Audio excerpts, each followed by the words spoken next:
Cherokee Creek is a new comedy horror film. Yes, comedy before horror, because this is much more comedy than it is horror. It's an ultra low budget film from director Todd Jenkins, who, when I recorded the podcast on this episode last night and we posted it today, wrote us on our podcast feed there, and we got back to him and he agreed to come on to our show this Sunday. So, man, that is so damn cool. I'm very excited for that. It's always awesome when that happens.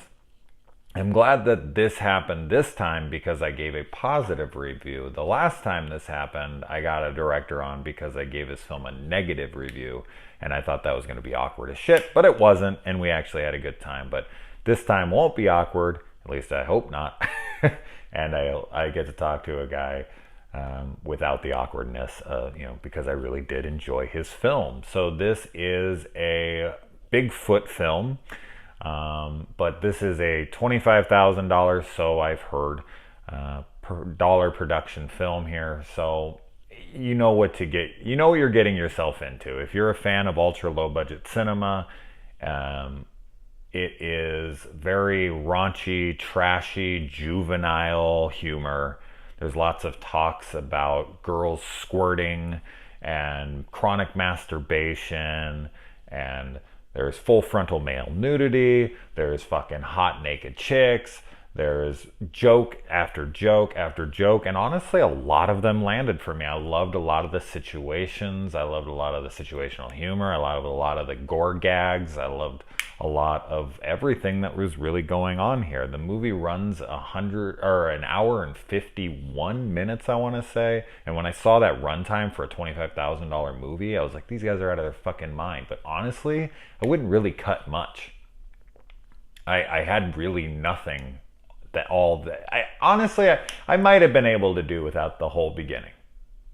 I didn't really need that. It was more exposition than anything, and it honestly wasn't necessary. I didn't hate it, but if I was going to cut anything, and I think that runs maybe 5 to 7 minutes, so it wouldn't have brought down the runtime too much, but everything else I really did enjoy. There's a lot of like awkward dialogue that runs on, and I feel like, my co-host Rebecca thought it ran on too long and it could have been shortened up, but honestly I thought it was for comedic timing purposes. So because of the long, awkward pauses in between this dialogue, I thought that it worked comedically, and it was really landing for me. So I appreciated all of that. But if you're a fan of ultra low budget cinema and you like raunchy juvenile comedy, I think you should definitely give this a chance. If you're not into it, maybe 15, 20 minutes in, I don't think it's going to change for you. But when there's some great characters in here, I love the fucking hypocritical ass fiance. I love a couple of the friends.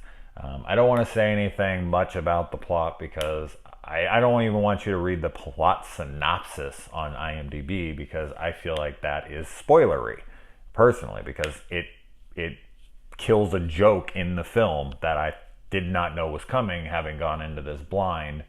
And when it hit me really hard, because I was like, oh, come on, this is fucking ridiculous. But that all being said, it really did work for me. And because of that, I'm very excited to have this guy on, to have a talk with him and to kind of pick his brain and get into his thought process while making this, and behind the scenes stories. He says he has a lot of funny stories, and looking at the production of this film and what they all had to do, and the ridiculousness of everything going on, I can only imagine we'll get some really fun stories. So I think that's a podcast to look out for. There will be a link in the description below to my podcast if you have not subscribed, to check out that episode with this director and check out his movie before he comes on, so you'll know what to look for there in what he's saying. So anyway, guys, I really look forward to Sunday. And, support low budget horror. That's what we do. That's what I do. So, adios.